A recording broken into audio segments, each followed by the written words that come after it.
Sveiki, sveiki! Es domāju, ka pirms jūs ķeraties klāt augstākā līmeņa eksāmenam matemātikā, kas pirmo reizi notiks šādā formātā, kāds tas tagad būs, varētu iziet cauri uzdevumiem, kas ir eksāmena paraugā. Tad, kas būs līdzīgi, kas mainīsies? Ļoti līdzīgi kā optimālajā līmenī. Dažiem no jums bija divas daļas. Viena daļa ir ilgāks, ir 35 minūtes, un tajā var nopelnīt. Iepriekš varēja nopelnīt 75 punktus, tagad 1,70. Kamēr pēc starpbrīža jums būs otrā daļa, un 2 stundas veltīsiet kompleksām problēmām, 6 problēmas, un tajās varēs nopelnīt jau 30 punktus. Un kas mainās, mums pirmajā daļā mēs sastapsimies arī ar optimālā līmeņa saturu. Un kas ir iepriekš bija tā, ka optimālais līmenis, tie punkti, kas tika nopelnīti optimālajā līmenī, skaitījās kā daļa no augstākā līmeņa. Šie punkti jums nāca līdzi, ja jūs izvēlaties nākamajā gadā rakstīt turpinājumu. Ja jums bija tā, kas sadalīts divās daļās, optimālais līmenis 11. klasē, augstākais 12. tad jūs principā varējāt katrā no šiem gadiem nopelnīt punktus, kas ir pie viena eksāmena. Un tagad būs tā, ka pat ja jums optimāls līmenis tika nokārtots izcili, lai kāds būtu rezultāts, jūs augstāko līmeni šajā gadā sākat no nulles. Un visi šie punkti, kas te būs, tie arī būs jūsu procenti vērtējums par augstākā līmeņa matemātiku. Bet, kā es teicu, iesaistīties arī optimāla līmeņa matemātika, un to jau mēs varam novērot šeit. Mums ir dota funkcija. Pirmajā uzdevumā mums dot funkcija. Funkcijas y ir 2 pakāpe x plus 2 mīnus 2 grafiks. Grafika analīze. Klasika. Pirmie 5 uzdevumi vispār, kā redzēt, būs par algebru. Tātad vispirms mēs noteiksim visas argumenta vērtības, ar kurām dotās funkcijas vērtības ir pozitīvas. Un kā to mēs varam noteikt? Mēs skatāmies, protams, uz x-asi, vērojam x-asi. Un lūk, šeit funkcija tiek krustot punktā x ir 1. Pirms tam funkcija bija negatīva, pēc tam pozitīva. Mēs varam arī iekrāsot to daļu, kur mēs sagaidām, ka būs pozitīvs. Daudziem patīk rakstīt, neskapēc y ir lielāks par 0, bet jūs esat augstākā līmeņa skolēni, jūs zināt, ka jums būs jāraksta, ka x pieder no -1 un neieskaitot, ja apaļie iekava, līdz plus bezgalībai. Pēc tam noteiksim funkcijas pieaugumu, ja arguments x pieaug no -2 līdz 1. Un to var pat grafiski izdarīt. Protams, ir arī matemātiskais veids, kā to izdarīt. Mēs vienkārši skatāmies, lūk, x tad ir pagājis no -2 līdz 1. Kas noticis ar y? Y ir pirmām kārtām palielinājies. Vērtība ir palikusi lielāka. Un par cik? 1, 2, 3, 4, 5, 6, 7. 7 vienības. Vēl to varēja bez grafika palīdzības izreikināt šādi. Vispirms mēs noteiksim y punktā -2. Tas ir 2 pakāpē -2 plus 2 -2. Tātad 2 pakāpē 0 -2, 1 -2. Tad -1. Un ieliekot iekšā 1, 2 pakāpē 1 plus 2 -2. Tas ir 2 pakāpē 3 -2, tātad 8 -2, tātad 6. Un starpības starp šiem ir 7. Lūk tā. Es nodzēsīšu, lai es varu virzīties tālāk. Tālāk paskaidrosim, kā izmantojot doto grafiku var atrisināt vienādojumu 2 pakāpē x plus 2 mīnus 2 ir 5. Vienādojuma sakna nav jānosaka, tas gan žēl, bet kopumā gluži vienkārši mums ir jāskatās. To var darīt vienkārši. Pirmais solis uzzīmē taisni y ir 5. Tā ir horizontāla taisne, kas šķērso y pie 5. Atļaušos varbūt tomēr patīt uz priekšu. Tātad, ja mēs to darītu šādi. Šī ir taisne y ir 5. Un jānosaka vienkārši krustpunkts. Alternatīvi var arī to nedarīt, vienkārši pateikt tur, kur krusto to rūtiņu režģi, to horizontālo līniju, kas iet caur pieciniekam, kas jau tur ir. Un tad mēs aptuveni varēsim redzēt, ka tur ir 0,8, varbūt 0,7, kaut kas tāds. Bet tad vienkārši tad arī pierakstīsim to. Un tad otrais solis mums būs, protams, skatīties, kur šī līnija krustojas ar mūsu tikko novilkto taisni. Atrod x koordināti.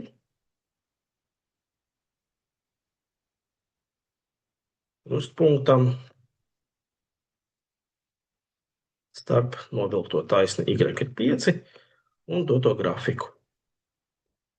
Tas ir viss, kas jāizdara. Vēl mums prasa uzrakstīt dotās funkcijas horizontālās asimtācijas vienādojumu. Tā ir šī raustītā līnija, un ļoti veiksmīgi es izmantoju šo apzīmējumu, jo tā mēs to varam uzrakstīt. Y ir -2. Šis apzīmējums norāda, ka tie ir visi punkti, kuriem y koordināti ir -2. Īstenībā, ja ņemiet vērā, līnijas vienādojums parāda vienkārši īpašību, kas pastāv starp to punktu koordinātām. Nu tā, tas ir pirmais no mūsu uzdevumiem. Manuprāt, optimālā līmeņa saturs vēl noteikti. Tālāk, otrais mums ir jāizdala daļas un iegūtā daļa jāsaīsina. Atkal, manuprāt, to var darīt optimālā līmenī. Tas būtu izaicinošs uzdevums, manuprāt, optimālā līmenī, jo mums ir jāmāk sadalīt reizinātājus. Formula lapa man nav pie rokas, bet izmantošu atgādinājumu, ka šādu formulu var sadalīt reizinātājus šādi. Un kāpēc tas mums ir aktuāli? Jo mēs redzam kubu starpību, kubu starpības formulu. Un tas nozīmē, ka mēs varam sadalīt reizinātājus, un tas būtu prātīgi. X - 3 reiz x kvadrātā plus 3x plus 9. Dalīts ar, un droši paliek nedroši, arī mēs šo sadalīsim jau reizinātājos. Dalīšana paredz apgrieztu reizināšanu. To mēs arī izdarīsim. Un tā kā tie visi ir reizinātāji, mums ir iespēja saīsināt x - 3 ar x - 3, x kvadrātā plus 3x plus 9 ar to pašu. Un paliek tā, ka skatītājā ir tikai x un saucējā ir tikai 3. Un tas bija viss, kas mums ir jāizdara. Trešais uzdevums. Mums ir skaitļu virkne. AN ir 1000 dalīts ar n. Kāda tā ir? Un mums piedāvāts ir, vai tā ir augoša vai dilstoša, vai ierobežota vai neierobežota. Mēs varam kaut ko jau noskaidrot vienkārši pat sarēķinot dažas vērtības. Es likšu iekšā 2, būs 1000 dalīts ar 2, tātad 500. Un es redzu, ka vērtības noteikti paliek mazākas. Piemēram, paņemšu arī 10. 1000 dalīts ar 10 ir 100. Tā noteikti ir 2000, tāpēc mēs izslēdzam variantus A un B, bet vai tā ir ierobežota vai neierobežota? Neierobežota nozīmē, ka jūs, ja tā ir 2000, tas nozīmē, ka tā sasniegs bezgalīgi mazu negatīvu vērtību. Jā, mēs varam iegūt mīnus miljonus apmēram, mīnus triljonus, bet tas nenotiek.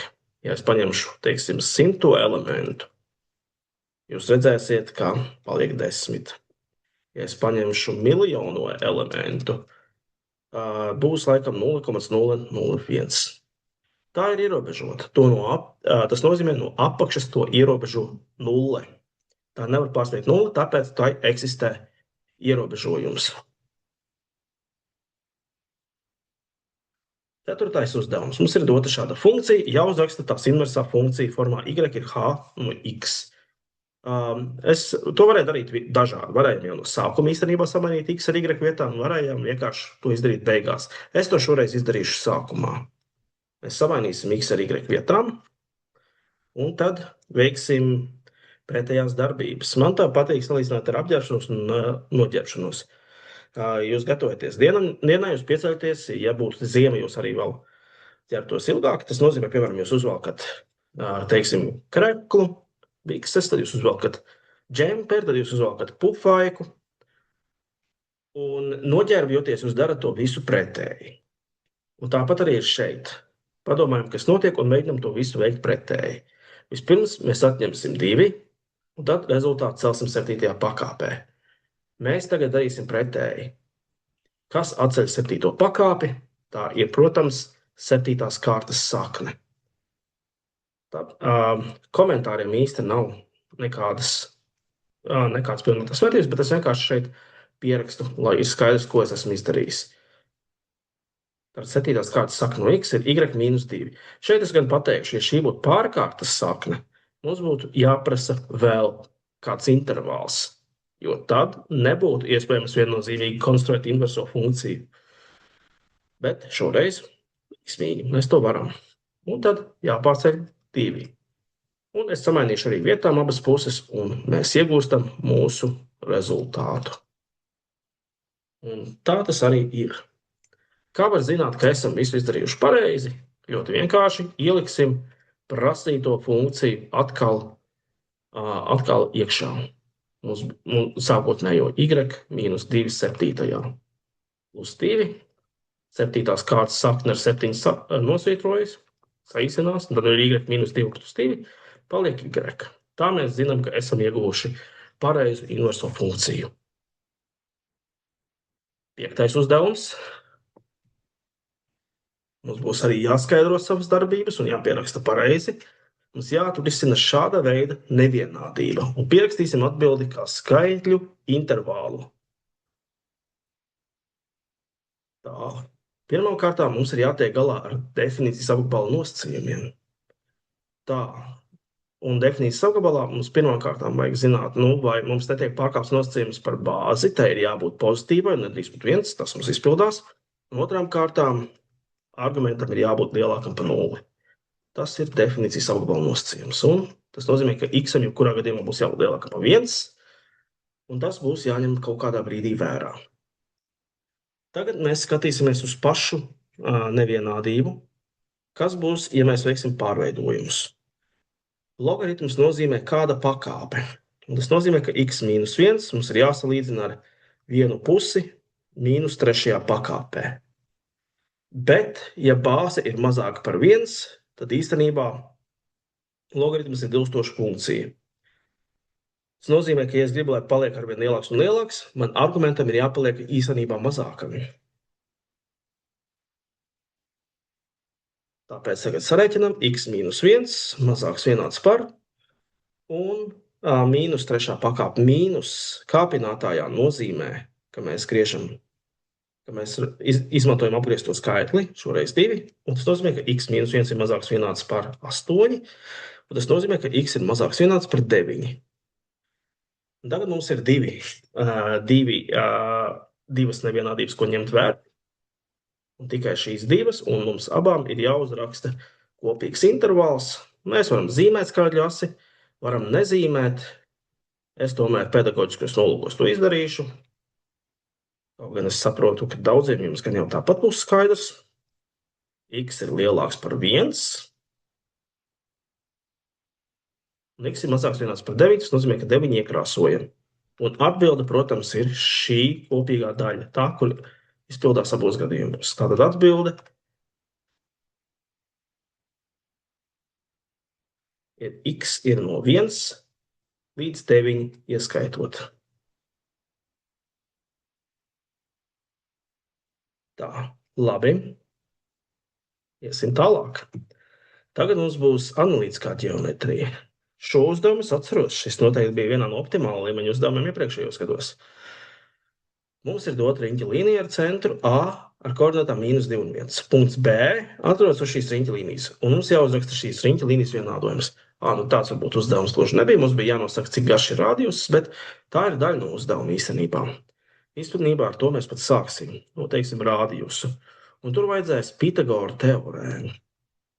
Radius mūsu gadījumā ir kvadrāta sakne no šīs hipotenūzes. Var teikt, arī tas ir atoms starp šiem diviem punktiem. Tātad starpības starp x koordinātām un starpības starp y koordinātām. Tātad, ko principā ignorējot zīmi, tas būs 3 kvadrātā plus 1 kvadrātā. Zīmi šeit var ignorēt, jo kvadrāts palielam šo zīmi neņems vērā. Rezultāts tāpat būs pozitīvs. Un Saknē ir jābūt kvadrātsaknē no 10. Tas nozīmē, ka pareizais inklīdijas vienādojums ir x mīnus šī x koordināta. Tātad x mīnus mīnus 2 kvadrātā plus y mīnus 1 kvadrātā. Tad mēs atņēmu gan no x, gan no y atbilstošo punkta A koordināti. Un kvadrātsakne no 10 kvadrātā, jo labajā pusē mums ir kvadrāts rādījusam. Es varēju arī pat paturēt R kvadrātā un vienkārši izreikināt bez kvadrātsaknes visu, ja tā padomā. Un mēs šādi arī atstāsim. Un tas ir pietiekamais. Saviem skolēniem arī mācīju, kā var darīt tad, kad mums ir, kā mēs varam tikt pie riņķa līnijas vienādojuma, ja mums ir atvērts viss iekavas, viss saīsināts, bet to mums par laimi šoreiz te neprasa. 7. uzdevums. Mums ir jāaprēķina leņķis starp šiem vektoriem. Vienā no nesenākajiem pārbaudas darbiem mēs to darījām, un atslēga ir šāda. Principā ir divi veidi, kā var aprēķināt šo te vektoru skalaru reiznēm, un to mēs izmantosim.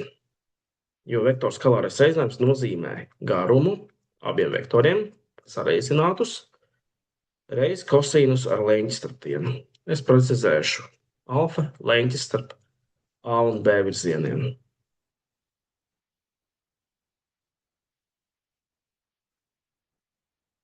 Tātad mēs visu izņemot kosīnusu varam noteikt pēc koordinātām. Mēs varam noteikt arī pašu skalāro reizinājumu. Gluži vienkārši sareizinot pa pāriem mūsu koordinātas. -6, -4 kopā ar -10. Vektora A modulis savukārt ir kvadrātsakne no -2 kvadrātā plus 4 kvadrātā. Tā ir kvadrātsakne no 20, ja vienkāršojot 2 kvadrātsaknes no 5. Savukārt vektora B modulis ir kvadrātsakne no 3 kvadrātā -1 kvadrātā. Tātad 9 plus 1. Tā ir kvadrātsakne no 10, tur neko vairāk arī laikam neizdarīsim. Un mēs atgriežamies tad pie šī vienādojuma. Rakstīt to apakšā, bet tas būtu šādi. -10 ir 2 kvadrātsaknes no 5, reiz kvadrātsakne no 10, reiz kosīnus alfa. Un mēs vienkārši tiksim pie kosīnusa. -10 ir 2 kvadrātsaknes no 50 kosīnus alfa. -10 ir 2 reiz 5, kvadrātsakne no 2 reiz kosīnus alfa. Mēs varam ar 10 izdalīt, vai ir vienkāršāk. Un mēs īstenībā varējām dalīt jau arī ar kvadrātsakni no 2. Man vienkārši gribējās uztaisīt to tādu nedaudz draudzīgu. Tad mums ir kosīnus vienāds ar -1 kvadrātsakni no 2, jeb paplašinot tā, lai mums nav saucējā kvadrātsakne, mīnus kvadrātsakne no 2 dalīts ar 2. Un alfa, protams, ir par kosīnus šādai izteiksmei. Un šādas vērtība īstenībā mums ir atrodama riņķa līnijā. Protams, kalkulators izdos to pašu. Tie ir 135 grādi. Un tāds ir leņķis starp šiem vektoriem. Mēs varam pārliecināties varbūt ar zīmēm, tas mums nav obligāti jādara. Bet tā, ja mums te būtu koordināts sākuma punkts, šeit iet vektors A, un te iet vektors B.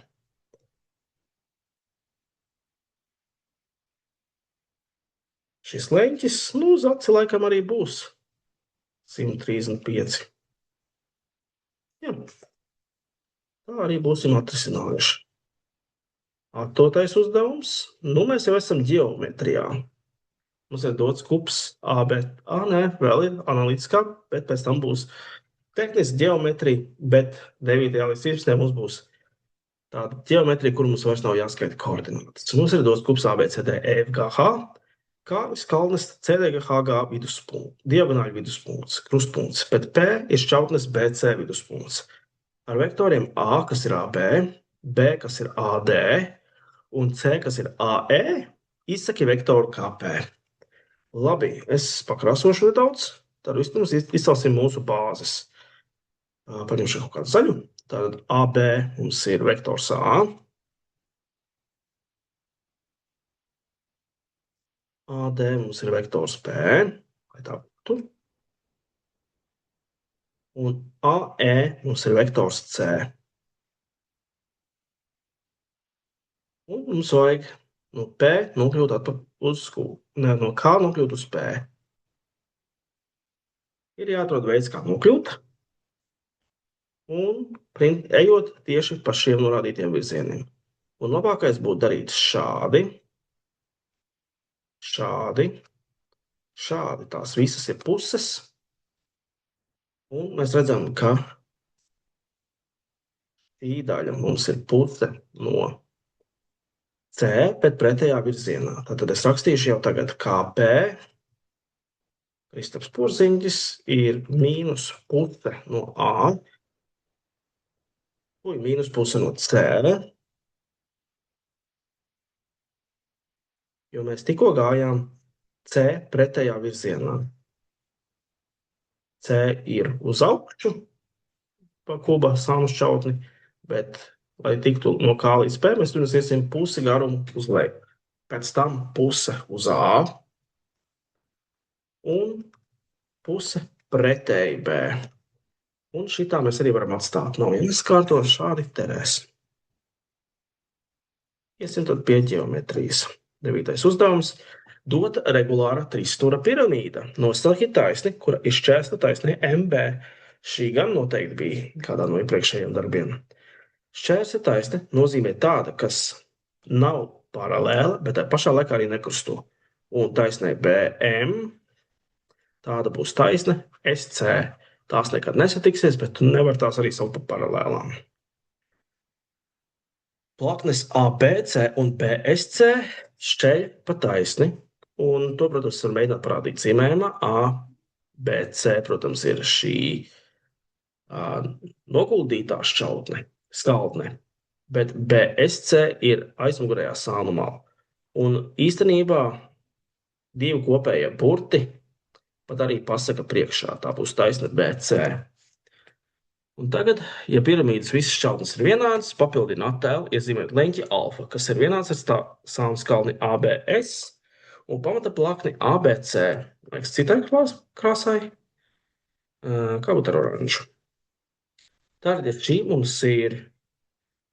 mums ir vienāda, visas šķautnes ir vienādas, tas nozīmē, ka pēc nosacījuma, ka leņķis, kas veidojas starp plaknēm, mums būs leņķis īstenībā starp perpendikuliem, kas ir pie tā šķēluma taisnes, tātad pie PMA. Un vienu jau mēs redzam, tā ir šeit. Uzzīmēsim arī otru, bet par cik gan ABC ir vienāda no trīs stūras, mēs zinām, ka tas ir pa vidu. Un arī BSA ir vienāda no trīs stūris. Tad īstenībā mēs zinām, ka tas augstums, kas no S vilktais, arī šeit trāpīsies, un tas būs perpendikuls. Un ļoti veiksmīgi, tieši tā arī mums taps leņķis alfa.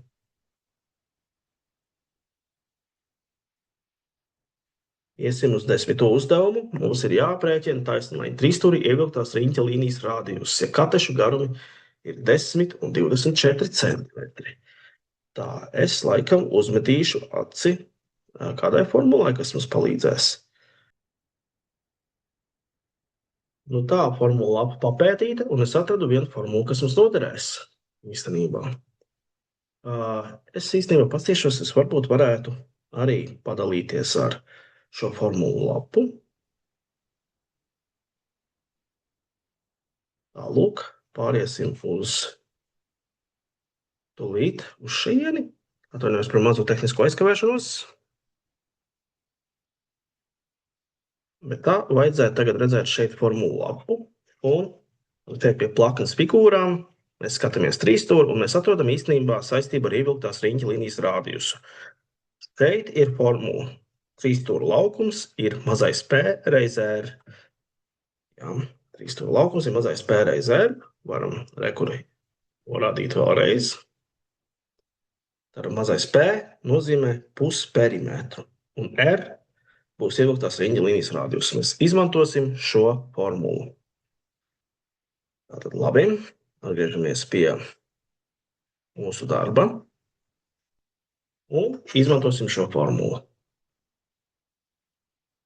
Tātad šī formula 3 stūra laukums ir pusperimetrs reiz ievilktās riņķa līnijas radius. Apvilktajā riņķa līnijā parasti būs lielais R. Ievilktā riņķa līnija dabiski ir mazāka, tāpēc mazais R. Nu, ko mēs varam ļoti viegli noteikt? Riņķa līnijas 3 stūra laukumu. 3 stūra laukums, tā kā tas taisnīgi 3 stūris, katete reiz katete, dalīts ar 2. 120 kvadrātcentimetri. Mēs varētu noteikt arī pusperimetru, jo tad mēs varēsim izteikt riņķa līniju kā laukumu dalīt ar pusperimetru. Bet, lai būtu pusperimetrs, mums vajadzētu arī zināt hipotenūzes garumu. Tātad ieviesījuši apzīmējumus. A ir 10 centimetri, B ir 24 centimetri. Mums vajadzētu C zināt. C. Tātad pēc Pitagora teorēmas ir kvadrāts saka no A kvadrātā plus B kvadrātā, 10 kvadrātā plus 24 kvadrātā.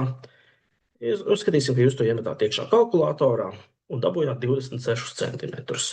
Tāpēc mēs varam aprēķināt P kā A plus B plus C dalīts ar 2. 10, 24, 26 dalīts ar 2.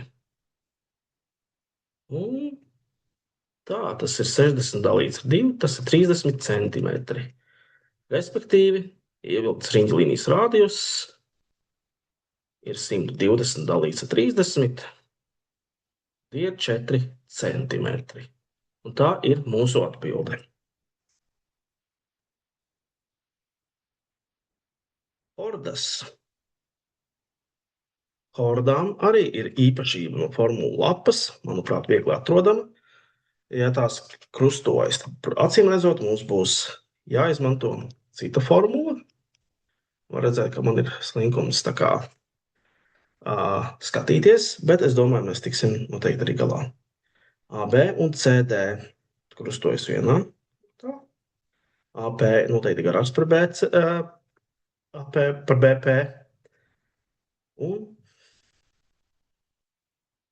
te būs, teiksim, P, CD.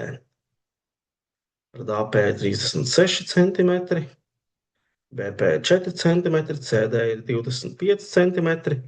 Un nosacījums bija tāds, katram hordām, kas krustojas, šāds AP reiz BP ir tikpat, cik CP reiz PD. Viss CD ir 25 cm. Nu jā. Tad ieviesīsim apzīmējumus. CP būs X, PD būs 25 mīnus X. Un tagad mēs redzēsim, ka tas vienkārši ir 36 reiz 4 ir X reiz 25 mīnus X. Izstāst, ka būs kvadrātvienādojums. Cik tas būs? 144 ir 25x mīnus x kvadrātā. Sanesot uz vienu pusi, tas ir kvadrātvienādojums. X kvadrātā mīnus 25x plus 144 ir 0. Parādīsim, kā mēs to atrisinām ar vietu teorēmu. Es to domāju, ka varam. Un, manuprāt, saknes ir, acīm redzot, 9 un 16. Kura ir kura? Mums ir komentārs, ka CP ir mazākā no šīm. Tātad CP ir 9 cm un PD ir 16 cm. Lūk, tādi.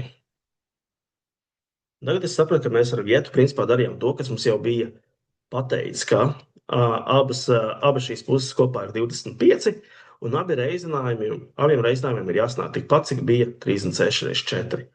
Bet īstenībā tā laikam arī nav nejaušība. Labi, iesim tālāk. Mums ir dots kups. ABCD, A1, B1, C1, D1. Uz A1 malas atrodas kaut kur punkts E. Mēs konstruēsim šķēlumu. Mēs konstruēsim punktu M, kurā taisne B1C krusto plakni ABC. Un izmantosim pēdas metodi. Tātad pēdas metode vai pēdas, jā. Var dzirdēt, laikam, ka esmu kurzemnieks. Tas strādā tā. Mums vajag taisni B1C, tā ir norādīta kā mums interesējošā. Un mēs ņemam vērā, ka šī taisne atrodas skaldnē AA1, B1B. Un tai jākrusto, pagarinājumiem ir jākrusto visas iespējamās šķautnes pagarinātas. Tad AA1 ir krustota, A1, B1 krustojas, B1 krustojās, bet, ja es pagarinu taisni un pagarinu šo tālāko šķautni, mēs atradīsim mūsu krustpunktu. Un tā kā AB atrodas plaknē ABC, tā ir šī apakšējā plakne, apakšējā skaldne, tad arī šis krustpunkts M atrodas tajā pašā skaldnē, tajā pašā plaknē, kur ir skaldne.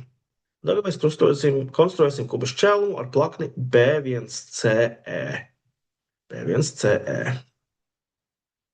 Gluži vienkārši. Mums ir jāpabeidz B1C noteikti savienoti. Un tā kā C un M atrodas vienā plaknē, arī tie ir savienoti. Un mums ir jāsavieno šie divi krustpunkti E un šis, kas mums te radās. Un tas arī ir tas šķēlums. Lūk tā. Protams, es to darīju bez lineāla, jums varbūt precīzāk. Piemēram, būtu forši, ja E un šī punkta, es to nosaukšu par EF un B1C,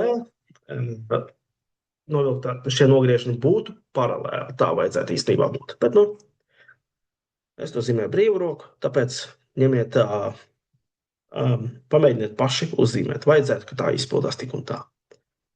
Labi. 13. uzdevums. Vienkārši jāpalk variants. Kurš no apgalvojumiem par taisnu prizmu ir patiess? Vai prizmā vienmēr var ievilkt lodi? Nē, nevar gan. Var gadīties, ka prizma ir ļoti augsta. Un ievilkta lode skaitās tikai tad, ja tā pieskarās visām skaldnēm, arī pamatiem. Regulāra trīsstūra prizmā vienmēr var ievilkt lodi. Tas pats. Es atkal varu variēt ar augstumu, un lodi var arī neievilkt. Pārāk liels vai pārāk mazs augstums lodi neievilksim. Ievilkta lodi īstenībā uzstāda mums nosacījumu par augstumu. Prizmā var ievilkt lodi, ja prizmas augstums ir vienāds ar prizmas pamatā ievilktās riņķa līnijas diametru. Tas jau izklausās pareizi, bet katram gadījumam salīdzināšu ar D. Prizmā var ievilkt lodi, ja prizmas augstums ir vienāds ar prizmas pamatam apvilktās riņķa līnijas diametru. Noteikti nē, jo tādā gadījumā tad mēs runāsim vienkārši par apvilkto lodi. Tātad C būs pareizs. Un tā arī būs. Iedomāsimies tos pašus trīsstūrus kaut vai. Ja es skatos no augšas un ievelku tajā riņķa līniju, tad, protams, es tieku pie šī diametra. Bet es tajā pašā laikā gribu, lai lode pieskarās, šeit būtu diametrs, uzliekšu citu krāsu. Šis būtu tā kā diametrs riņķa līnijai. Tā pašā laikā es gribētu, lai tāda pati lode, kā skatos no augšas, arī ietilpt, un diametram ir jābūt attālumam starp pamatiem. Tāpēc C noteikti būs pareizā atbilde. Ejam uz 14. Izstāst pēc trigonometrijas. Jā, būs 4 uzdevumi par trigonometriju. Tostarp viens grafiks. Aiziet, mēs grafikiem gatavi. Mums ir dot funkcija kosinus no x mīnus pi sestdaļa, kur definīcijas apgabals ir visi reālie skaitļi. Un tad ir grafiks. Jāsalīdzina pirmām kārtām f pie pi dalīts ar 3 un f pie pi dalīts ar 2. Tie nav grūtie punkti mums. Vienkārši atkal skatāmies starp pi dalīts ar 3. Tas ir apmēram šeit. Un pi dalīts ar 2 ir šeit. Un es redzu, ka pi dalīts ar 3 vērtība noteikti ir lielāka. Pēc tam intervālā no mīnus pi līdz 2pi mums ir jānosaka funkcijas nuļu skaits, Funkcijas 0 nozīmē, cik reizes nozīmē krustpunktu ar x asi. 1, 2, 3. 3 funkcijas nulles. Kā būs ar periodu? Periodu mēs varam noteikt vienkārši kā starpību starp virsotnēm vai tieši no apakšējiem punktiem. Nu, un es tā skatos, principā tie būs 2 pīri. 2 pīri defaultais. Vienīgais veids, kā mēs varam izmainīt periodu, ir ielikt šeit reizinātāju pirms x tieši. Kad mums ir kāds reizinātājs vai tieši otrā dalītājs, tad mēs arī sašaurinam vai paplašinam periodu. Un tā pašā grafika koordinātu plaknē uzzīmēsim funkcijas 2 kosinus x mīnus pi sestajā grafikā. Es nozaisīšu, lai es to varu izdarīt, un izmantošu varbūt citu krāsu. Divnieks šeit kalpo, šeit dara tādu lomu, tas izstiep grafiku, tas izstiep grafiku vertikāli. Ja kāpēc? Jo mūsu funkcijas vērtība, piemēram, šeit, kas būtu -1, ir tagad 2 reiz lielāka. Nu, šajā gadījumā 2 reiz mazāk, -2. Tāpat arī šeit, tad 2. Un 0 reiz 2, protams, ir 0, tāpēc izskatīsies šādi. Un tas mums ir grafiks y ir 2 kosinus x mīnus pi sestajā. Atcerieties, ļoti bieži tā ieradā funkcija būs kaut kādā veidā salīdzināma ar doto.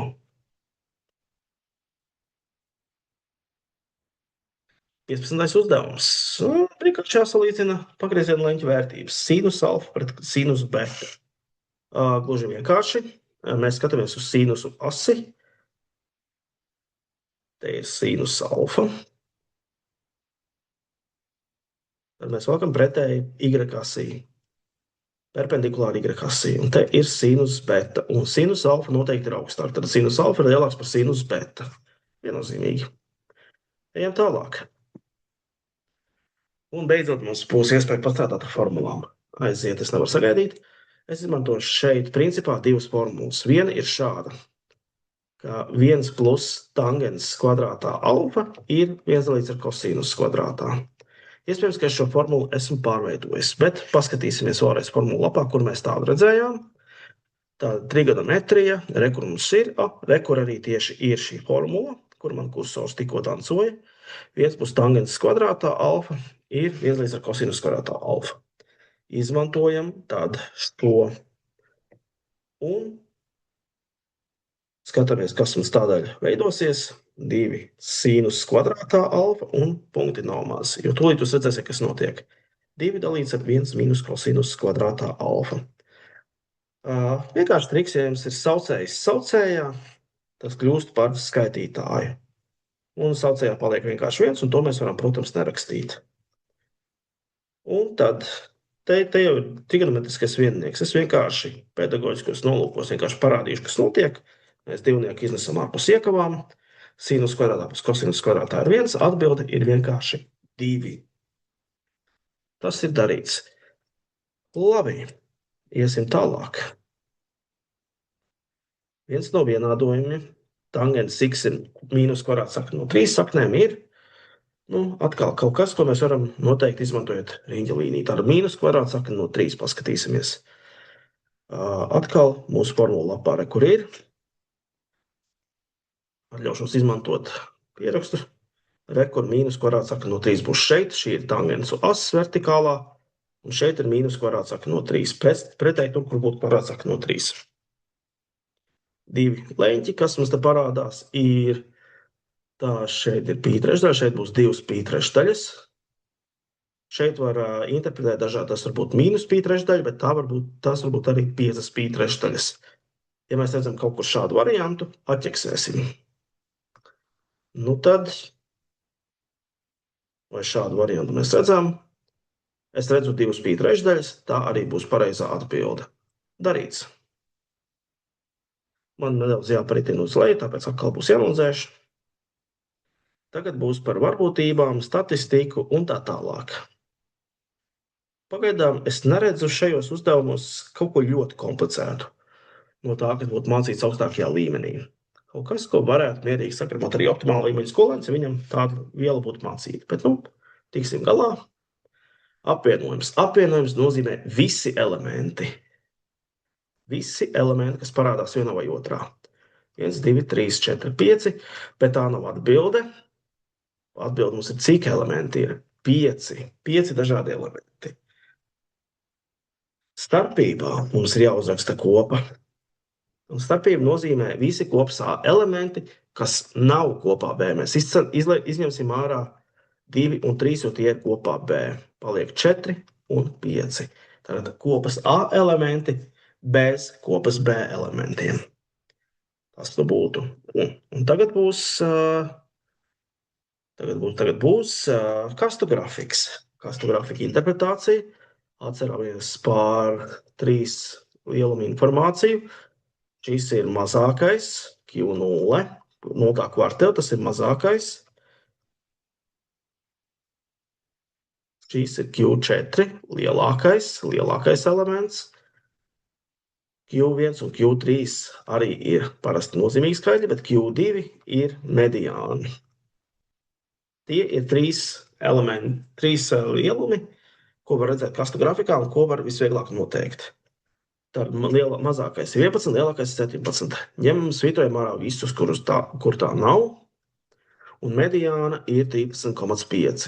Tāda mediāna 13,5. Kurš tas ir? Te ir pareizi 14,5. Pārskatījos 14,5. Tā šeit mediāna ir 13 plus 15 dalīts ar 2, tas ir 14. Tātad neder. Un šeit ir 14,5, jo tas ir tieši pa vidu 14 un 15. Tātad A ir pareizā atbilde.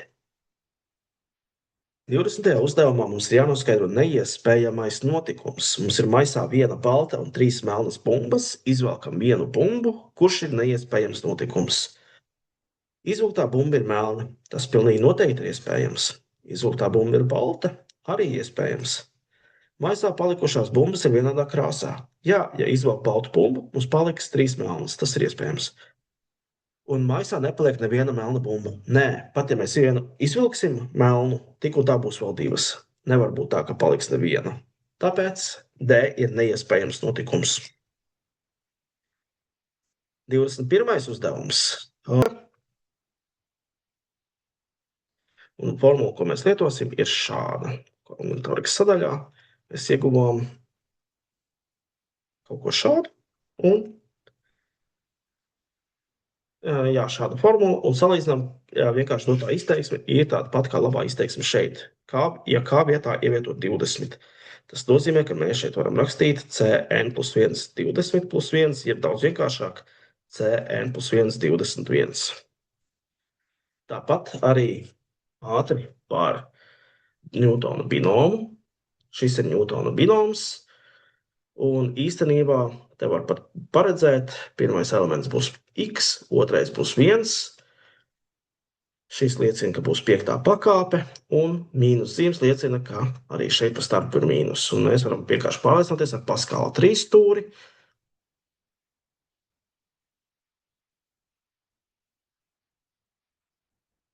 Kur katrs elements ir summa no kaimiņiem.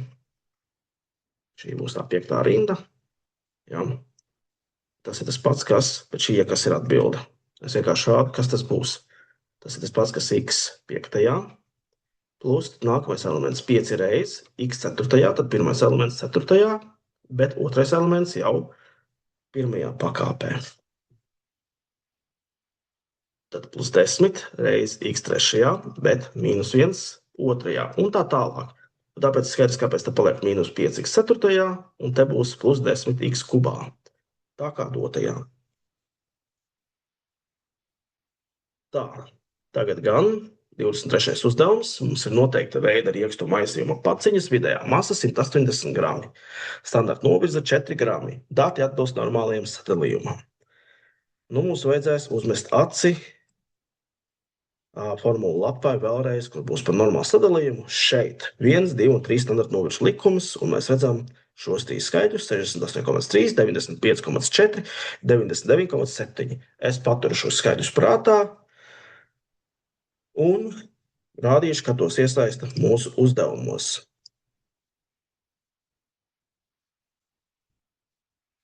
Tātad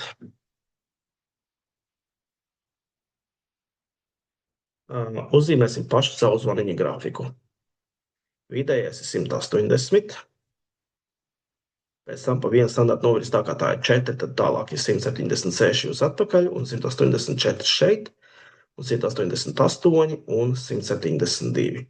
Nedaudz lempīgi izstāsta 188, bet nu tā arī būs. Un tad tas grafiks apmēram šādi arī izplešās. Un tas, ko mums vajag, tātad no 180 līdz 188. Tās ir divas standarta novirzes. Un divām standarta novirzēm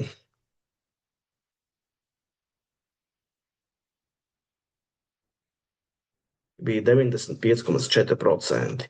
Un mums ļoti veiksmīgi ir puse no tā. Tātad 95,4% dalīsim ar 2. Tas ir 47,7%. Un tik daudz arī tad atrodas šajā intervalā. 24. Mums tabulā ir dota diskrēta gadījuma lieluma varbūtības sadalījums. Aprēķina šī lieluma sagaidāmo vērtību. Nu, tas bija ļoti vienkārši. Vienkārši vērtība reiz tās varbūtība plus vērtība reiz tās varbūtība plus vērtība reiz tās varbūtība. Tātad 0 plus 1 plus 4 kopā ir 5. Tik vienkārši. Un vēl viens, negluži kombinatorika, bet vienkārši darbs ar faktoriāli. Pārveido par daļu un iegūto daļu saīsini. Atbildi pieraksti kā nesaīsināmu daļu. Nu tā, n kvadrātā mīnus 1, mēs maksimāli mēģināsim sadalīt reizinātājos, kur tas ir gudri. Un n plus 1 faktoriāli, protams, sadalīt kā n plus 1 reiz n faktoriāli. Un tas ir ļoti vērtīgi, jo tad mēs varam saīsināt. Bet tikai šajā daļā. Tad mums paliek n-1 dalīts ar n faktoriāli plus 1 dalīts ar n faktoriāli. Vienādas bāzes, tāpēc apvienosim uz vienas daļas svītras. Un super, bet tā nav nesaīsināma daļa, jo mums ir n reiz n-1 faktoriāls, ja es izdaru šādi, tad saīsināt vēl ir iespējams. Un tagad gan. Tagad šī ir nesaīsināma daļa. Lūk tā mēs to izdarām. Tālāk matanalīze, matemātiskā analīze. Mums ir dots grafiks, funkcijas y definīcijas grafiks, kas tā par funkciju mums neviens nesaka, un mums tas arī pat nav jāzina. Ir zināmas dažas asimtotas, taisnās x ir 3 un y ir -1, un mums jāpasaka robežas. Vispirms noteiksim šo robežu, kad x tiecās uz plus bezgalību. Kas notiek ar funkciju? Funkcija tuvojās asimtotai. Kad y ir -1, tāpēc arī tā ir mūsu robeža. Tas nozīmē, ka funkcijas vērtība pie ļoti lieliem x būs aptuveni -1. Šis nozīmē 3, bet tikai no kreisās puses. Kad x tuvojas pie 3, bet no kreisās puses, tad y tuvojas pie -2. Ja es ņemšu kaut kādu 2,9999, tad funkcija būs aptuveni vienāda ar -3. Lūk tā, tie ir robežu pamatiedzieni. Tagad noteiksim robežu, novēršot nenoteiktību. Es parasti saviem skolēniem saku, un es ļoti ceru, ka viņi to ievēros. Vismaz pārliecināties, vai tiešām nevar noteikt to robežu. Izrēķināsim pa priekšu. It kā liekas solis dažiem varētu likt, bet es īstenībā to skatos un to pat arī vērtēju. Mums ir jāredz, vai nenoteiktības novēršanai ir kaut kāda jēga, kaut kāds labums. 9, -3, -6, un te ir 2 reiz 9, tad 18, -18, tā ir nenoteiktība 0 pret 0. Un pierakstā parasti atstāj šādas kvadrāta iekavas. Mazs komentārs par šo bezgalības simbolu tieši šāda veida uzdevumos. Pareizs pieraksts ir tāds. Ja jums pierakstā ja jūs ievietojat šo skaitli, tad robežu varat nelietot, bet kamēr jūs pārveidojat x-us, kamēr jūs pārveidojat un jums ir izteiksme ar x-iem, robeža paliks, un tā paliks arī šoreiz. Mēs sadalīsim katru no šiem reizinātājus, piemēram, 2x kvadrātā -18 ir 2 reiz x kvadrātā mīnus 9 ir 2 reiz x mīnus 3, x plus 3. Es to varēju īstenībā tepat izdarīt, tepat saucējā pierakstīt, bet skaitītājā gan to var izdarīt tad, ja mēs zinām saknes. Kaut gan īstenībā mēs zinām, ka x mīnus 3 ir, ka x plus 3 ir viens no reizinātājiem, jo sakne ir mīnus 3. Viena no saknēm ir mīnus 3, kāda ir otra? Galvā ar vietu varam padomāt. Mīnus 3, tālāk reizinātājs būtu mīnus 6, jābūt 2. Tātad x mīnus 2. Tātad x plus 3, x mīnus 2. Svītrojam x plus 3 un nepazaudējam robežas simbolu. X mīnus 2 dalīts ar 2 x mīnus 3 un x iekšā mūsu argumentu mīnus 3.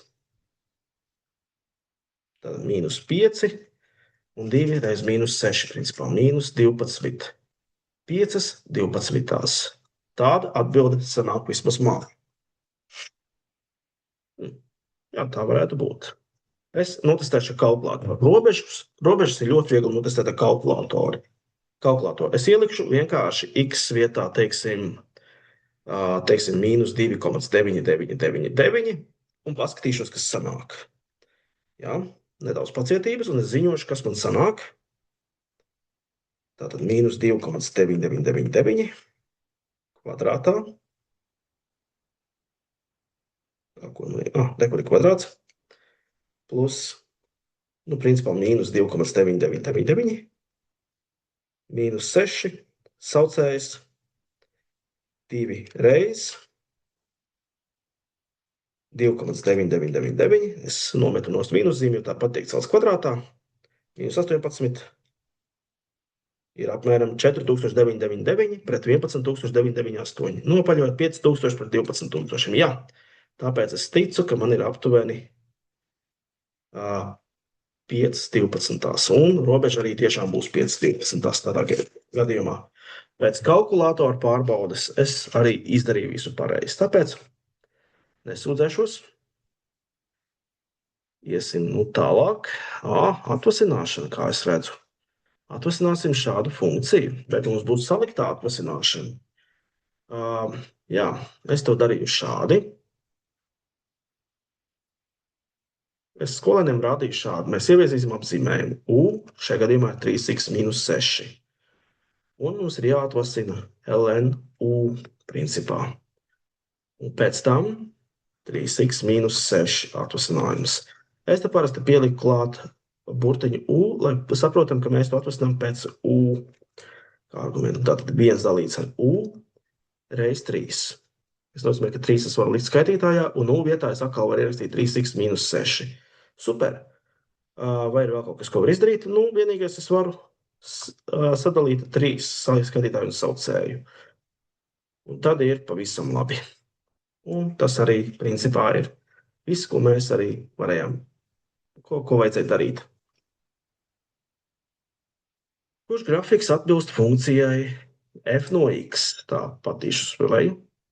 Kurš grafiks atbilst funkcijai f no x? Ir zināms, ka atvasinājums, pirmais atvasinājums ir pozitīvs, bet otrais ir negatīvs. Un x atrod visiem x-iem, kas atrodas starp a un b. Tad atkārtošu. Ja pirmais atvasinājums ir pozitīvs, tad ir augoša. Negatīvs, tā ir dilstoša. Otrais atvasinājums ir pozitīvs, tad funkcija ir ieliekta. Un tas izskatās kādi. Man patīk teikt iepriecināts. Man bija viens pazīstamais matemātikas skolotājs, ar ko regulāri komunicēju, sveiks, Alfred. Arī viņam patīk teikt ielieta. Tas ir kā ieliet glāzē dzērienu. Un tad viņam patīk uzlikt tādu kā rokturi. Kamēr šis būtu izliekta. Man patīk teikt izmisis, tās palīdz atcerēties, kas ir iz un ie, bet jā, izlieta var arī palīdzēt. Vienkārši glāze otrādi. Un skatāmies, kas mums atbilst. Tātad mums vajag augošu, un izliektu. Un tas ir C gadījums. Jā. Tad 30. uzdevums mums ir nenoteiktais integrāls. Nenoteiktais integrāls, pēc formulām redzēsiet, šis atbilst naturālajam logaritmam no x-5 modulī, un šis atbilst tam, ka mums ir jāizdala ar šo 2. Tas būs kosinus 2x un plus c. Varbūt es varētu atļauties būt nedaudz detalizētāks, tāpēc es aplūkošu katru integrālu atsevišķi, lai parādītu jums, kā tas notiek. Es domāju, ka veikls prāts šo var izdarīt uzreiz. Un šeit vajadzēja būt mīnusam. Man patīk vienkārši izdarīt šādi. Aizstāt ar kādu burtu x-5. Un pastīties, kas notiek ar dx. Tātad, ja x ir principā u plus 5. Un tas nozīmē, ka dx principā ir u plus 5 atvasinājums reiz du, un tas ir du.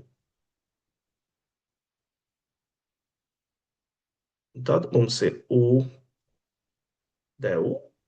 Du, tātad dx ir tas pats, kas du mūsu pārveidojumā, tas ir naturālais logaritms no u plus c, un no vietā mēs atkal vienkārši ieliksim x mīnus 5.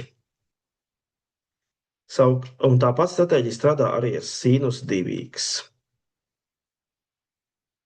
Mēs aizstāsim 2x šoreiz. Jā, tā ir tā izmaiņa. Bet tas nozīmē, ka x ir u dalīts ar 2. Tas nozīmē, ka dx ir u dalīts ar 2 atvasināts reiz du. Tas nozīmē, ka tā ir viena puse du. Un to vienu pusi mēs varēsim īstenībā arī nolikt. Ar mums es noliktu tā kā priekšā, bet pagaidām es te pierakšu šādi. Viena puse reiz du, tātad puse no sinus u du mīnus viena puse kosinus u plus c, un atliek tik ierakstīt iekšā, kas bija u bija 2x. Lūk tā es parasti tiek galā ar saliktām funkcijām, ieviešu apzīmēm tad, kad mums iekšā ir kaut kas cits. Bet vispārīgi es domāju, ka der arī šāds te likums, un tas ir tas, ko es izmantoju šeit pašā sākumā.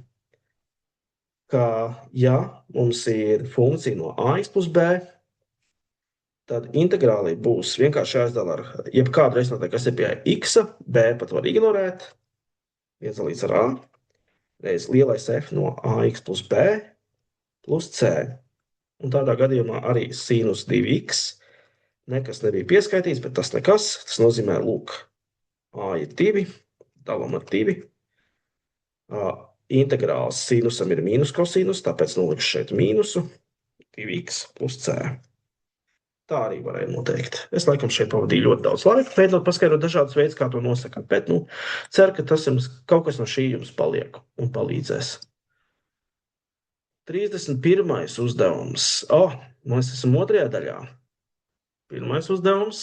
Atrisināsim šādu vienādojumu. Kā tik tas nebija kādā arī augstākā līmeņa uzdevuma otrajā daļā, bet tiksim galā. Reizinājums ir 0 tad, ja katrs no šiem ir 0, bet sāksim ar vienu lietu. Definīcijas apgabalu. Šis ir tā, ja neveicam šo soli, mēs varam pazaudēt svarīgu punktu. Un tangensam ir nosacījumi. Sinusam un kosinusam var būt jebkurš leņķis, bet tangensam ir nosacījumi.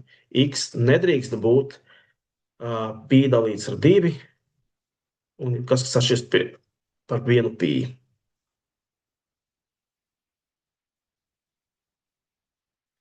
Plus pn. Ja jūs izmantojat grādus, un tā laikam arī drīkst, tas ir 90 grādi, x nedrīkst būt 90 grādi, plus 180 grādi n. Bet, labi. Reizinājums ir 0 tad, ja pirmajās iekavās esošā izteiksme ir 0, vai otrajās iekavās esošā izteiksme ir 0, tad reizinājums ir 0 tad, ja kāds no reizinājumiem. Šo mēs varam atrisināt ļoti vienkārši. tangens ir 1, tad, ja x ir 45 grādi, jeb pi ceturtdaļa. Es atļaušos rakstīt radianus un plus pi n, un tikai viena sakne.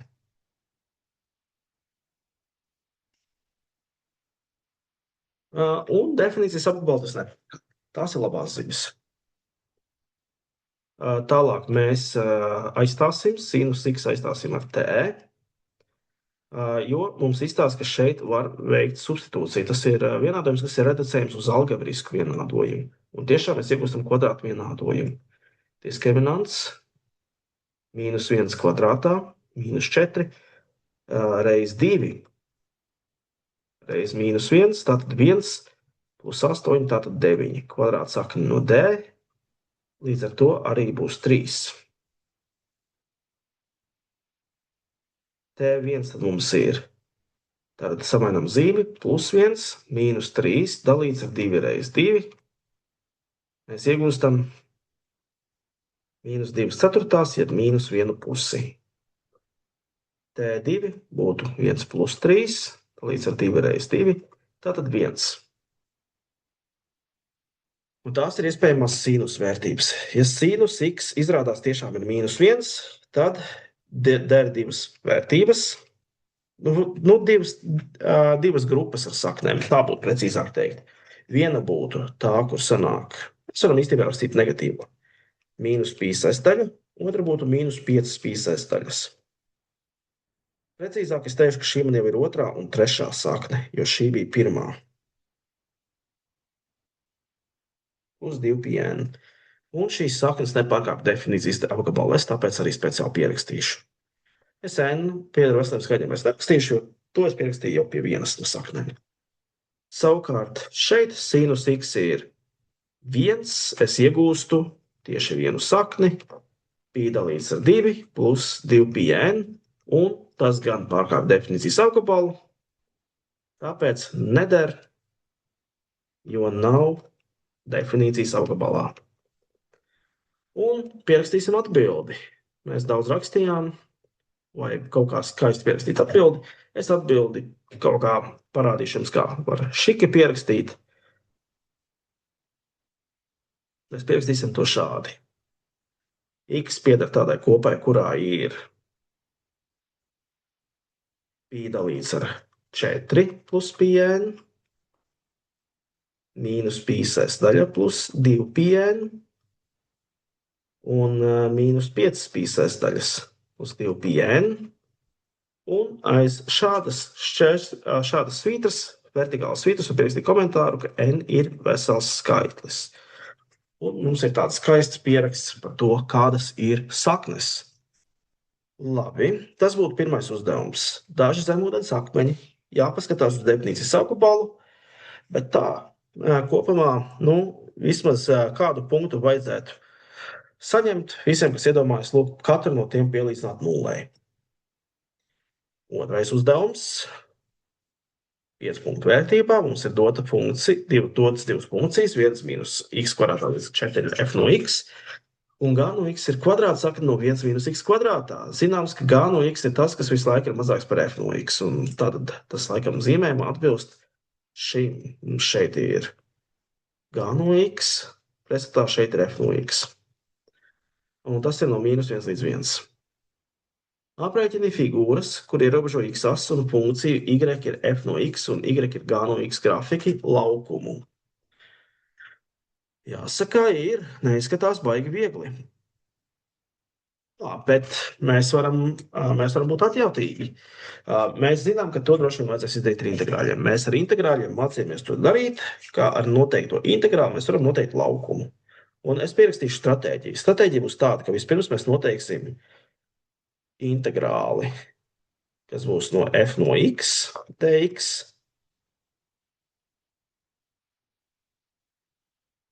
no a līdz b.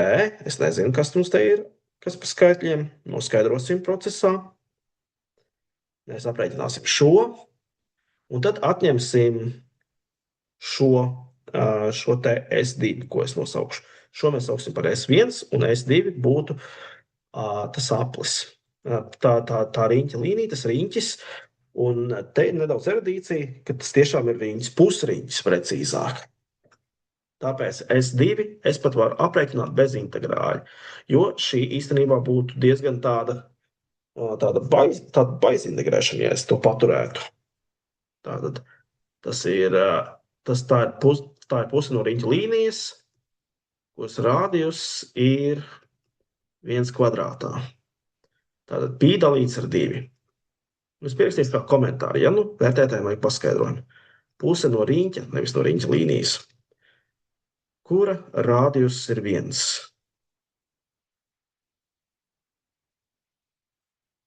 Jā, kāpēc sarežģīt dzīvi, ja varam šādi? Tad S1, bet mums vajadzētu zināt, kas ir A un kas ir B. Mums ir jāpielīdzina, tāpēc nulai. Tātad x kvadrātā dalīts ar 4 ir 1, x kvadrātā ir 4, x ir plus mīnus 2. Tātad A ir mīnus 2, B ir 2.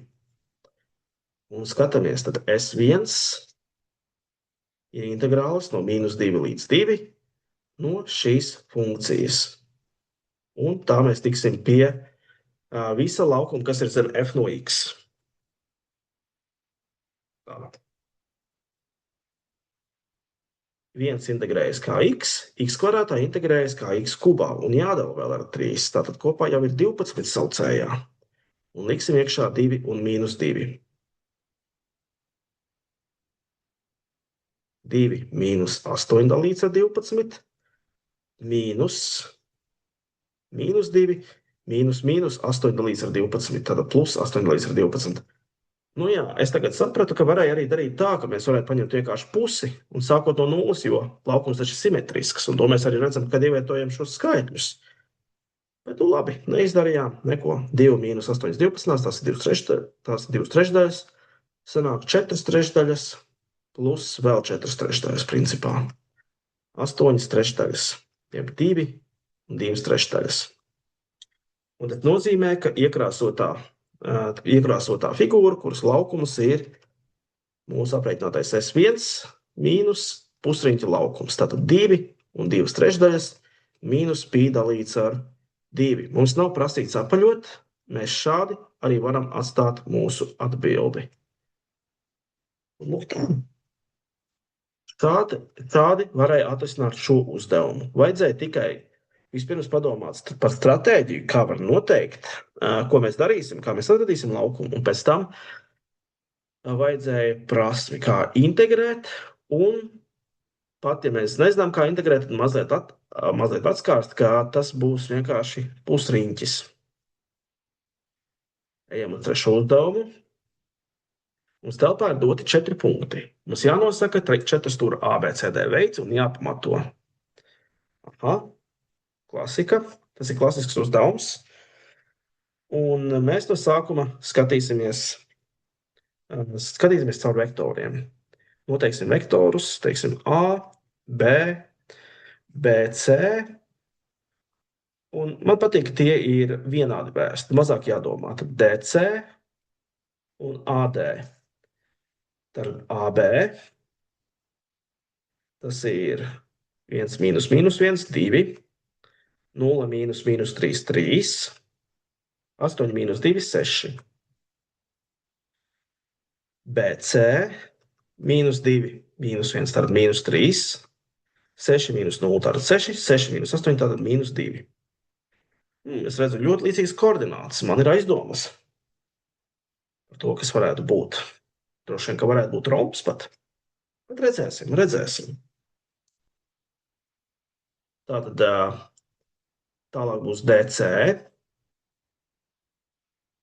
Un cerība, ka varētu būt kaut kas salīdzināms ar AB. Paskatīsimies. Mīnus 4 DC. Tātad C ir galapunkts ar mīnus 2, mīnus 4, tātad plus 2. 6 mīnus 3, tātad 3. 6 mīnus 0, tātad 6.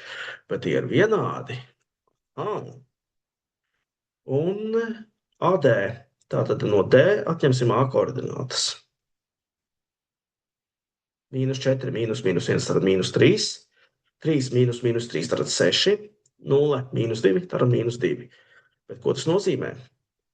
AB ir vienāds ar DC. BC ir vienāds ar AD. Malas ir pa pāriem paralēlas un vienāda garuma.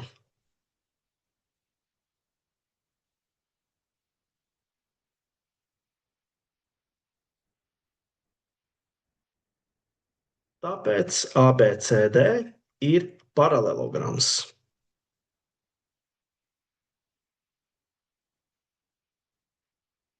Bet pie tā vēl neapstāsimies. Paralelogramam ir vēl dažādi īpaši gadījumi. Kā es teicu, mani fascinēja, ka koordinātas sakrīt. Koordināts ir pa lielam vienādi skaitļi. Tāpēc es tagad noteikšu garumu. Tātad 2 kvadrātā plus 3 kvadrātā plus 6 kvadrātā. 4 plus 9 plus 36, kvadrāts saka no 49, 7. Un tāpat arī BC mīnus 3 kvadrātā plus 6 kvadrātā plus mīnus 2 kvadrātā. Un kā redzat, vienkārši skaitļi ir pa vietām sajaukti, bet kopumā tāpat būs kvadrāts saka no 49, tātad 7. Secinājums, ka visas malas ir vienāda garuma.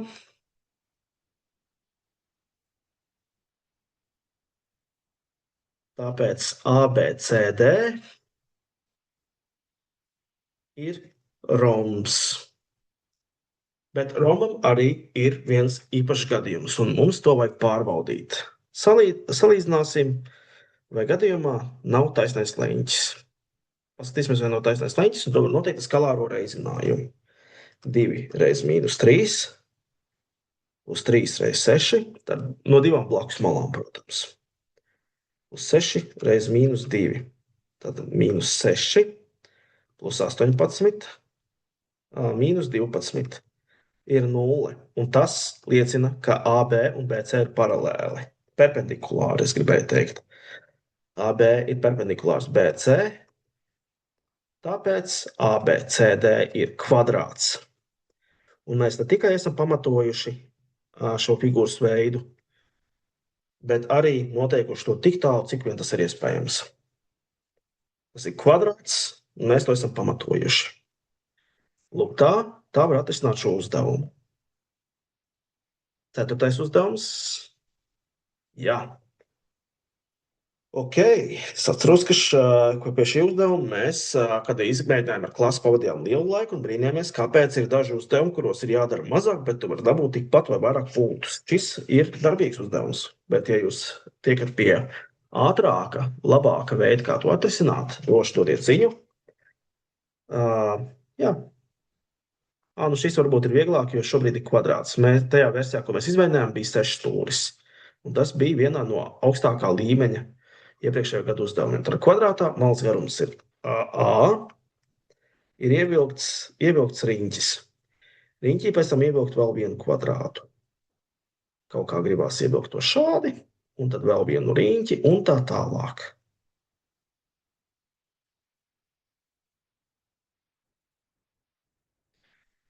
Un tā tālāk, un tā tālāk. Visu laiku pārmīšus mēs vilksim kvadrātus un riņķus. Mēs aprēķināsim malas garumu 2. kvadrātam, 10. kvadrātam un tad 9. kvadrātam. Labi, mēs to varam. Vispirms tātad A gadījumā mēs to uzkonstruēsim tieši 2. kvadrātam.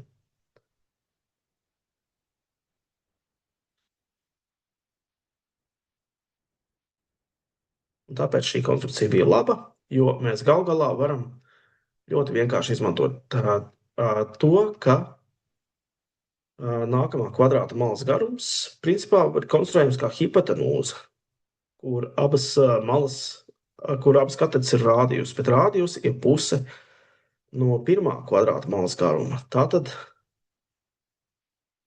es to nosaukšu par B2.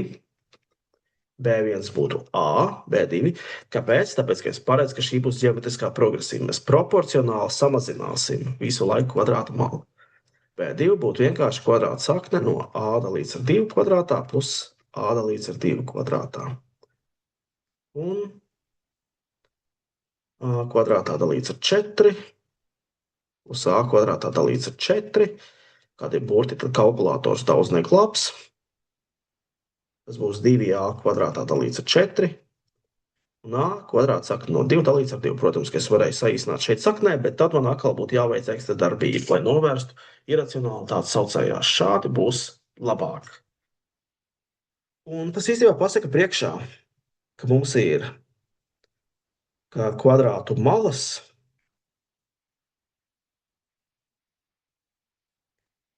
veido ģeometrisko progresiju.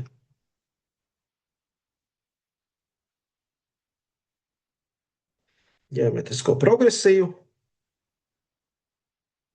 kur B1 ir A un kvocients Q ir, kas te ir pierēzināts kvadrāts sakne no 2 dalīts ar 2. Un tas ļauj ātri atbildēt uz B, ka 10. kvadrāta malas garums būs B1 reiz Q 9.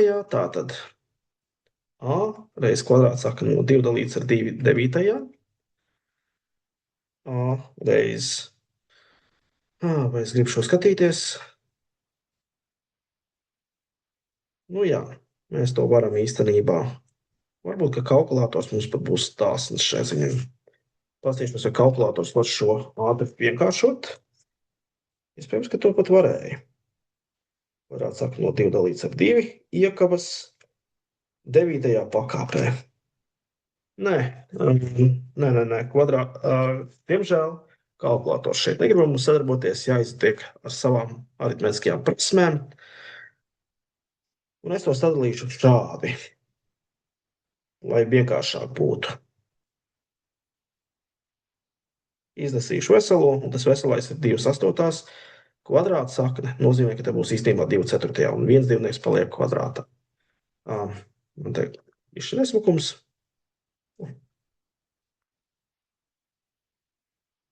Te ir 2/9, un, protams, ka mēs varam pišķi saīsināt. Paliks 2/5. Tāpēc būs a kvadrāts sakne no 2 dalīts ar 32. Vispārīgi, protams, ka n to mēs varam iegūt ar a reiz kvadrāts sakne no 2 dalīts ar 2 n mīnus 1. Tas laikam arī viss. Jā.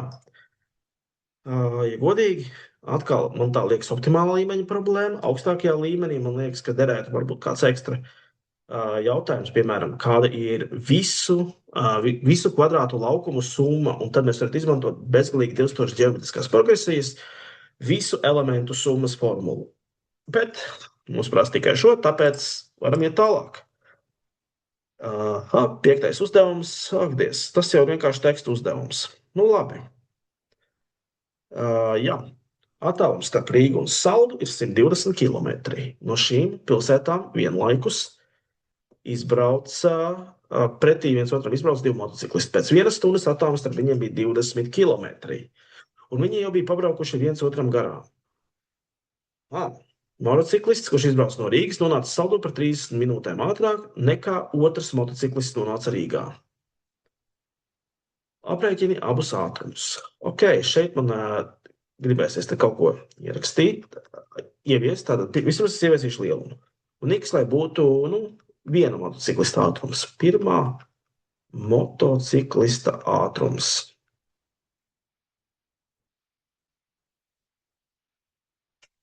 Ļoti labi. Un man patīk šāda tabulas metode. Ka mēs salīdzināsim ceļu, laiku, ātrumu. Ceļš būs kilometros, laiks tā stundās varam, jo ātrums droši vien būs tad kilometros stundā.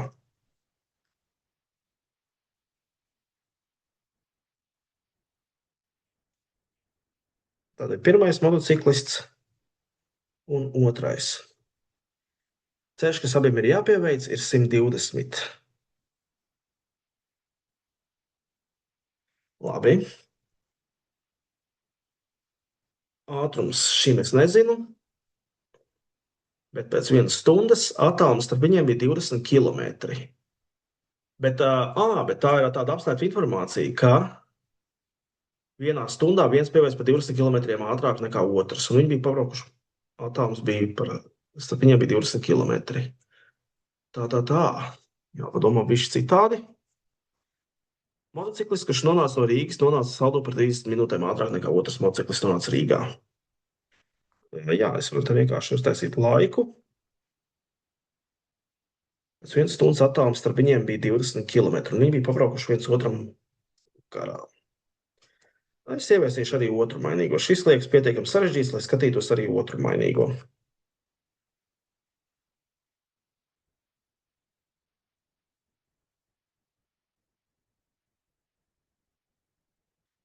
Tātad laiks. Tas, kurš no Rīgas izbrauc, tas būtu tas pirmais. Viņa starpība ar to, kas izbrauc no Saldus, ir 30 minūtes. Precīzāk, laiku starpība. Tad laiks pirmajam mīnus laiks otrajam ir 30 minūtes, tā ir 1/2 no stundas. Tas ir viens vienādojums, kas mums būs. Un otrs ir vienkārši tas, ka pēc 1 stundas attālums starp viņiem bija 20 km. Tas nozīmē to, ka x mīnus y, tā īstenībā nē. Ja viņi viens otru bija pabraukuši garām, tad katrs no viņiem, tad viņi pa abiem kopā bija pieveikuši jau tos 120 km. Un vēl ekstra 20, kas uzradās starpā. Šis ir varbūt tā grūtāk paskaidrojums, bet lūk, tā ir distance. Distance pirmajam. Un tā ir distance otrajam. Mēs redzam, ka pārklāšanās zona ir 20 km, kamēr kopā ir 120. Ja es tā pabīdu, jūs varēsiet redzēt, ka kopā ir 140.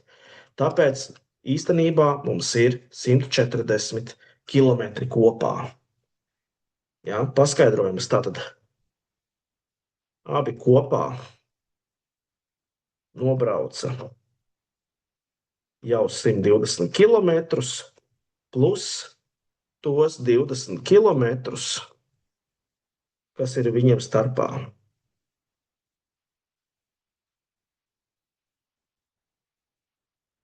Es aizmirsu pateikt, ka tas ir pēc stundas. Un tāpēc ir x plus y, jo tad pieveiktais ceļš ir ātrums reiz stunda. Jā, pieveiktais ceļš tad ir x reiz 1, un te ir y reiz 1. 1 stunda. Un mums ir vienādojuma sistēma. Un mēs varam izteikt, es izteikšu y ir 140 mīnus x. Un tā, man vajadzēs nedaudz nodzēst. Es vajadzēs nodzēst. Es atļaušos šitā izdarīt. Tad mums bija 120 dalīts ar x. Mīnus 120 dalīts ar y ir 1/2. X plus y ir 140. Y mēs izsakām kā x mīnus 140 mīnus x. Pieļauju kļūdu gandrīz. Un tad mums ir daļveida vienādojums.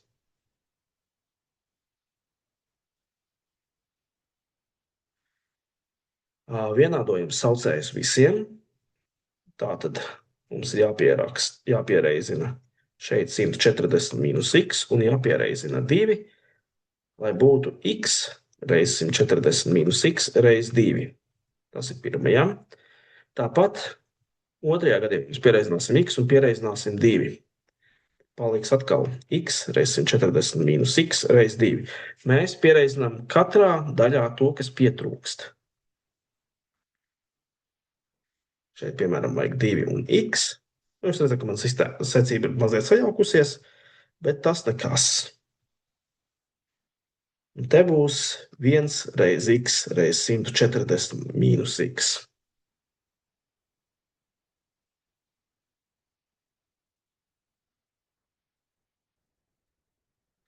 Un mums ir atļauts, pat cik šie ir vienādi saucēji visiem, mēs varam salīdzināt tikai skaitītājus. Tātad 120, es sareizināšu uzreiz jau 240, 140 mīnus x, mīnus 240x, Tās mums saistās, un te var atvērt uzreiz vaļā 140x mīnus x kvadrātā. 240 reizes 140 neizklausās pēc šī jautras sareizināšanas, tāpēc kalkulators, lai ķeras pie darba. 33,100. No tiesas ceru, ka es iegūšu normālu skaitli.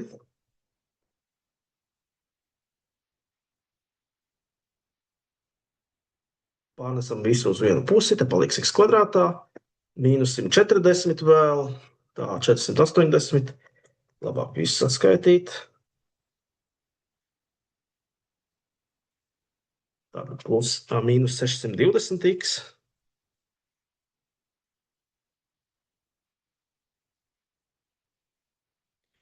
Un plus 33,600. Labi, skatāmies. Ar diskriminanta palīdzību noteiksim droši vien, kas tur būs.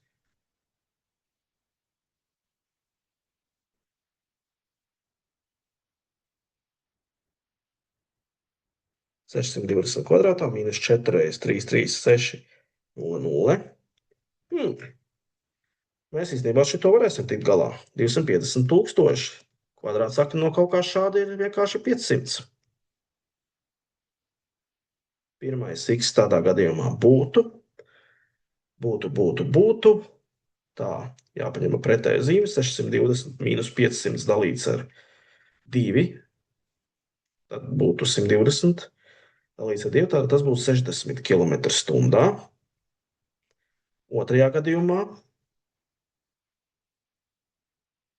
620 plus 500 dalīts ar 2. Tā, šito es labāk galvā neatstāšu.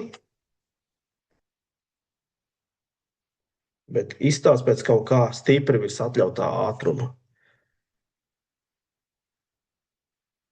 Man ir bažas, ka tas varētu nederēt. Bet vai ir kāds matemātisks pamatojums, kāpēc tas nederēs?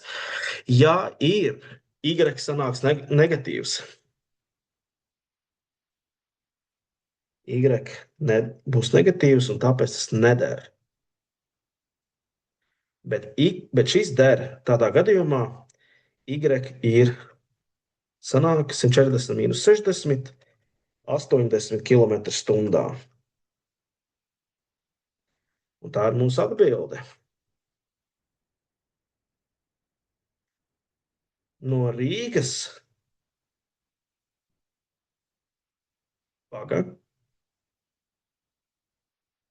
mazliet esmu varbūt apjucis. Sanāk, tas, kas ir y, ir īstenībā ātrāks. Bet nu jā, otrādi man vajadzēja likt, jo ātrākajiem būs īsāks laiks, bet nekas samainīt. Vienkārši mums jau nav pateikts, kurš ir pirmais un kurš ir otrais. No Rīgas braucošais bija ātrāks. Tāpēc tam ātrums ir 80 km/h.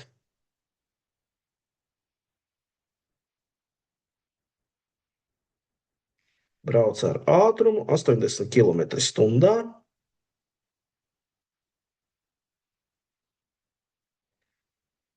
No Saldus ar 60 km/h. Un tā mēs to atrisinājām. Un liekas sakarīgi skaidri beigās arī.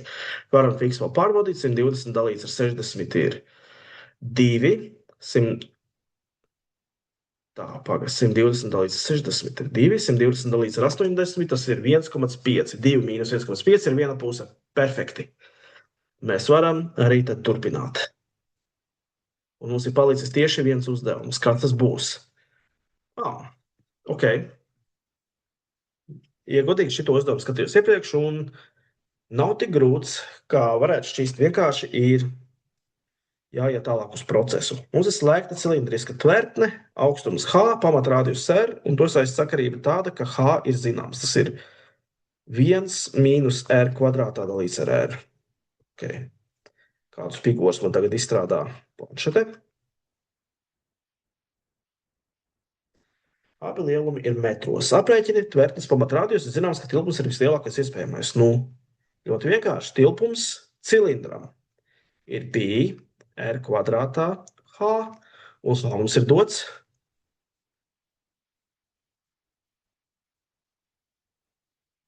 Mēs pat varam nedaudz apīsināt. Būs vieglākas tālākās darbības. Pi reiz r mīnus r kubā. Es sareizināju r ar abiem šiem locekļiem. Un, lai mēs iegūtu lielāko iespējamo tilpumu, lai mēs iegūtu vispār lielākos vai mazākos lielumus, mums vienkārši ir jāatvasina un jāpielīdzina nullē. Tātad vispirms mēs atvasināsim.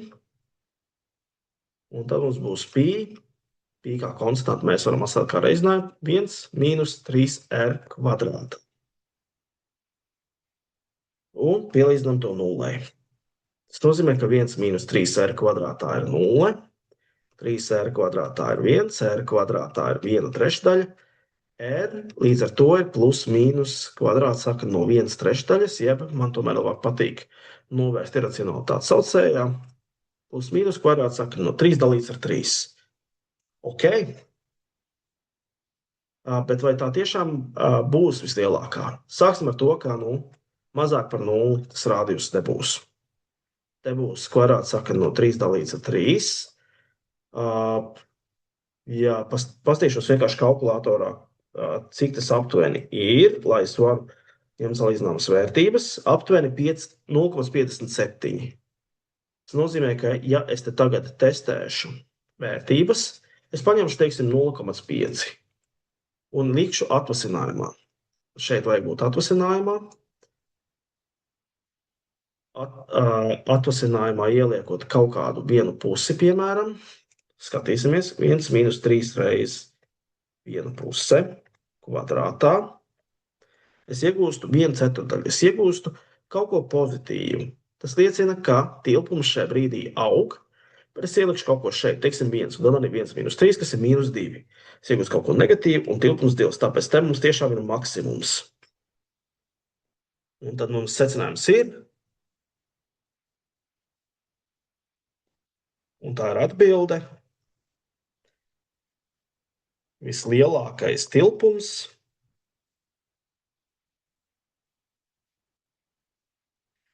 ir tad,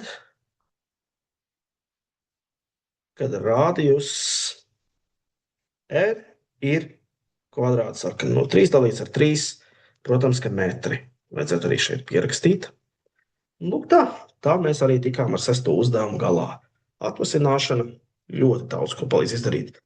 Tā, es kopumā ceru, ka skaidrojums jums noderēs, tad varbūt līdz kādai citai reizei. Lai veicās!